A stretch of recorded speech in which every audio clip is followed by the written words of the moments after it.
ఇక వైసీపీకి మరో షాక్ తగిలింది. ఏపీ శాసన మండలి డిప్యూటీ చైర్పర్సన్ పదవికి రాజీనామా చేసిన జాకియా ఖానం బీజేపీలో చేరారు. విజయవాడలోని బీజేపీ కార్యాలయానికి వచ్చి ఏపీ బీజేపీ అధ్యక్షురాలు పురంధరేశ్వరితో జాకియా ఖానం భేటీ అయ్యారు.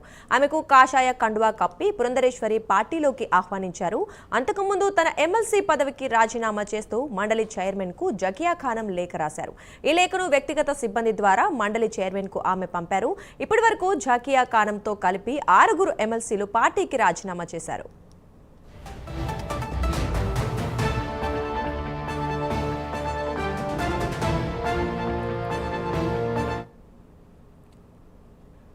ఏపీ బీజేపీ చీఫ్ పురంధరేశ్వరి మాట్లాడుతున్నారు. ఇప్పుడు లైవ్ చూద్దాం. దేశంలో ఉన్నటువంటి పేదలకి నిజమైన సంక్షేమాన్ని అందించాలి, దేశంలో ఉన్నటువంటి మహిళలకి నిజమైనటువంటి సాధికారతను అందించాలి. వీటన్నిటినీ లక్ష్యంగా పెట్టుకుని గత 11 సంవత్సరాల కాలం అందించినటువంటి సుపరిపాలన, దేశంలో ఉన్నటువంటి అన్ని వర్గాల వారికి చేస్తున్నటువంటి న్యాయాన్ని ఇవన్నీ చూసి ఆకలింపు చేసుకున్నటువంటి సందర్భంలో సోదరిమణి జాకియా గారు, వారి భర్త గారు ఇంతకుముందు ఆయన మార్కెట్ చైర్మన్ గా కూడా ఉన్నారు రాయచోట్లో, ఉమ్మడి రాష్ట్రానికి. టీడీపీలో మైనార్టీ కార్యదర్శిగా చేశారు, తర్వాత మార్కెట్ యార్డ్ చైర్మన్ గా చేశారు, జిల్లా పరిషత్ చైర్మన్ గా ఉన్నారు. ఇప్పుడు వారు లేరు, పరంపదించారు. అయితే వారి పరంపదించిన తర్వాత జాకియా గారు వైఎస్ఆర్సీపీలో వెళ్ళినటువంటి సందర్భంలో వారికి లెజిస్లేటివ్ కౌన్సిల్లో వారికి సీట్ ఇవ్వటం మాత్రమే కాకుండా తర్వాత చైర్మన్ చేశారు. కానీ ఇవాళ భారతీయ జనతా పార్టీ ఏ రకమైనటువంటి, ఇందాక చెప్పాను, ఒక బలమైనటువంటి నాయకత్వాన్ని దేశానికి అందిస్తూ, దేశాన్ని ప్రగతి పదంలో నడిపిస్తూ, అవినీతి అనేటువంటి పదానికి తావు లేకుండా, ఇందాక చెప్పినట్లుగా మేక్ ఇన్ ఇండియా అనేటువంటి అద్భుతమైనటువంటి కార్యక్రమాన్ని ప్రవేశపెట్టి దేశ ప్రగతి దోహదపడుతున్నటువంటి సందర్భంలో వారు భారతీయ జనతా పార్టీలోకి, అందులోనూ ఇందాక చెప్పినట్లుగా సబ్కే సాత్ సబ్కా వికాస్, అందరినీ కలుపుకుంటూ ముందుకు వెళ్దాం. భారతీయ జనతా పార్టీ మతతత్వ పార్టీ అని చెప్పి విపక్ష నాయకులు మా మీద ఏమైనా విమర్శ చేయొచ్చేమో, కానీ ఎక్కడైనా సరే ఇళ్ళు ఇస్తే మేము మైనారిటీలకు ఇవ్వమని కానీ, జల్ జీవన్ మిషన్ కింద కుళాయిలు ఇస్తే మైనారిటీలకి ఇవ్వమని కానీ, లేదా వారికి ఏదన్నా ఉచితంగా బియ్యం ఏదైనా పేదలకి ఇస్తే అది మైనారిటీ పేదలకి ఇవ్వమని కానీ ఎప్పుడు కూడా భారతీయ జనతా పార్టీ ఆ రకంగా వ్యవహరించలేదు. అందరినీ భారతీయులు అనేటువంటి ఒక భావనతోటి ప్రతి ఒక్కరికి సంక్షేమాన్ని అందిస్తున్నటువంటి సందర్భంలో ఆ యొక్క మనోభావాన్ని గుర్తించి ఇవాళ జాకియా గారు భారతీయ జనతా పార్టీలో చేరుతున్నటువంటి సందర్భంలో వారిని నేను హృదయపూర్వకంగా పార్టీలోకి ఆహ్వానిస్తూ వారికి నా శుభాకాంక్షలు తెలియజేస్తూ, భారతీయ జనతా పార్టీని మైనారిటీల్లోకి తీసుకువెళ్ళడానికి, అదేవిధంగా భారతీయ జనతా పార్టీ బలోపేతానికి వారు శక్తివంచన లేకుండా కృషి చేస్తారు అని చెప్పి విశ్వసిస్తూ మరి ఒక్కసారి వారిని ఆహ్వానిస్తూ సెలవు తీసుకుంటున్నాను. నమస్కారం. జై హింద్.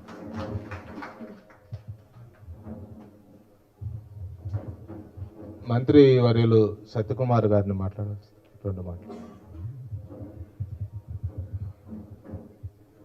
ఇవాళ భారతీయ జనతా పార్టీ సిద్ధాంతం పట్ల నమ్మకంతో,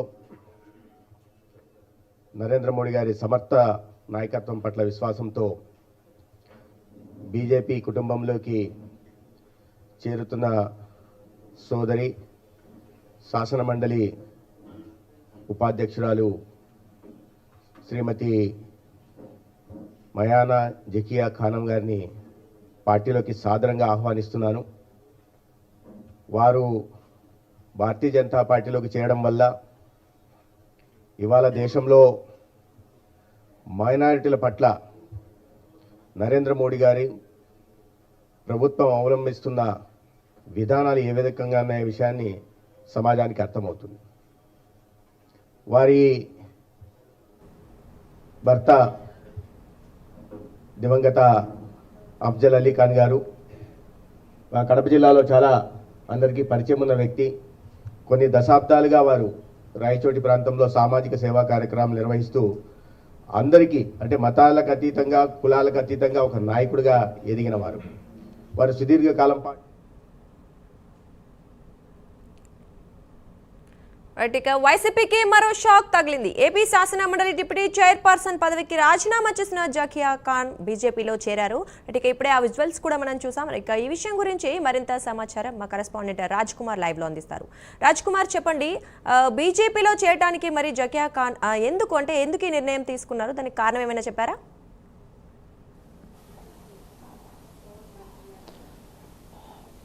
అంటే ముఖ్యంగా వైఎస్ఆర్ కాంగ్రెస్ పార్టీకి మరొక షాక్ తగిలింది. వైఎస్ఆర్ కాంగ్రెస్ పార్టీకి సంబంధించి కీలక నేతగా వ్యవహరించినటువంటి జాకియా ఖానం కొద్దిసేపటి కిందటే భారతీయ జనతా పార్టీలో జాయిన్ అవడం జరిగింది. నిన్న సాయంత్రం ప్రత్యేకంగా ఏదైతే రాజీనామా లేఖను అటు కేంద్ర కార్యాలయానికి అటు మాజీ ముఖ్యమంత్రి జగన్మోహన్ రెడ్డికి కూడా పంపడం జరిగింది. ఈ క్రమంలో కూడా చూసుకుంటే ఏదైతే వైఎస్ఆర్ కాంగ్రెస్ పార్టీకి 2024 సార్వత్రిక ఎన్నికల్లో దాదాపుగా 11 సీట్లు రావడంతో పాటుగా ఏదైతే శాసన మండలిలో వారి బలం అధికంగా ఉంది, అక్కడే వారి గొంతుకు వినిపిస్తామని గతంలో వైఎస్ఆర్ కాంగ్రెస్ పార్టీ ప్రకటించినటువంటి నేపథ్యంలో ఒక్కొక్కరిగా ఆ శాసన మండలికి సంబంధించినటువంటి సభ్యులు రాజీనామా చేస్తా ఉన్నారు. ఇందులో భాగంగానే ఏదైతే వైఎస్ఆర్ కాంగ్రెస్ పార్టీకి సంబంధించి ఆ శాసన మండలిలో డిప్యూటీ చైర్పర్సన్గా ఉన్నటువంటి జాకియా ఖానం కొద్ది రోజుల నుంచి ఏదైతే కూటమి ప్రభుత్వం అధికారంలోకి వచ్చిందో, కూటమి ప్రభుత్వం అధికారంలోకి వచ్చినటువంటి తర్వాత నుంచి కూడా పూర్తి స్థాయిలో వైఎస్ఆర్ కాంగ్రెస్ పార్టీకి దూరంగా ఉంటున్నటువంటి పరిస్థితి ఉంది. ఈ క్రమంలో ఏదైతే వైఎస్ఆర్ కాంగ్రెస్ పార్టీ కీలక నేతలందరూ కూడా ఒక్కొక్కరు అంటే గత కొద్ది రోజుల కిందట ఎమ్మెల్సీగా ఉన్నటువంటి దువ్వాడ శ్రీనివాస్ను పార్టీ సస్పెండ్ చేసింది. అదేవిధంగా ఒక్కొక్కరిగా గతంలో 2 ఎమ్మెల్సీలు రాజీనామా చేశారు.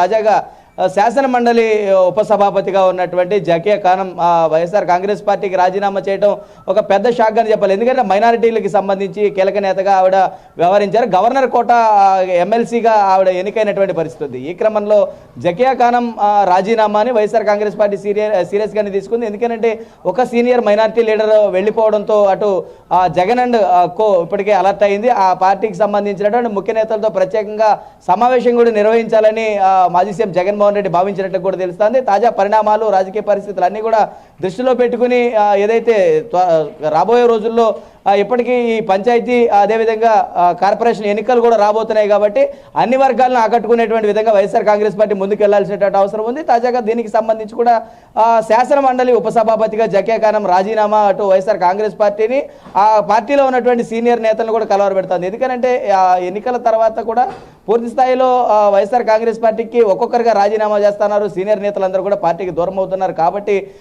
దీనికి అడ్డుకట్ట వేయాలని అటు కేంద్ర పార్టీ కార్యాలయం ఒక ప్రణాళికబద్ధంగా ఏవైనా ఒక నిర్ణయాలు తీసుకుంటే తప్ప ఇటువంటి రాజీనామాలు ఆగేటువంటి పరిస్థితి ఏమాత్రం కూడా ఎందుకంటే కూటమి ప్రభుత్వంలో ఒక్కొక్కరి మెడకు ఉరి బిగించుకుంటున్నట్లు ఉన్నటువంటి, ఎందుకంటే లిక్కర్ స్కామ్ ఇప్పటికే పెద్ద ఎత్తున నడుస్తున్నటువంటి నేపథ్యంలో అందులో ఎవరెవరు ఉన్నారు, ఎవరెవరు ఎంత స్కామ్ చేశారు, ఇటువంటి అన్నీ కూడా కూటమి ప్రభుత్వంలో ఒకసారిగా ఒక్కొక్కరి మీద బయటకు వస్తున్నటువంటి నేపథ్యంలో వైఎస్ఆర్ కాంగ్రెస్ పార్టీలో ఉన్నటువంటి సీనియర్ నేతలందరూ కూడా పక్క పార్టీల వైపు చూస్తూ ఉన్నారు. తాజాగా జాకియా ఖానం కొద్దిసేపటి కిందటే భారతీయ జనతా పార్టీ రాష్ట్ర అధ్యక్షురాలు దగ్గుపాటి పురంధేశ్వరి ఆధ్వర్యంలో ఆవిడ జాయిన్ అయినటువంటి క్రమంలో చూడాలి మరికొందరు ఆవిడ వెనకాల ఏమైనా వెళ్ళేటువంటి ఆ పరిస్థితి ఉందా, అసలు వైఎస్ఆర్ కాంగ్రెస్ పార్టీ భవిష్యత్ కార్యాచరణ ఏ విధంగా ఉందనేది కూడా చూడాల్సినటువంటి అవసరం ఉంది. Right, thank you Raj Kumar.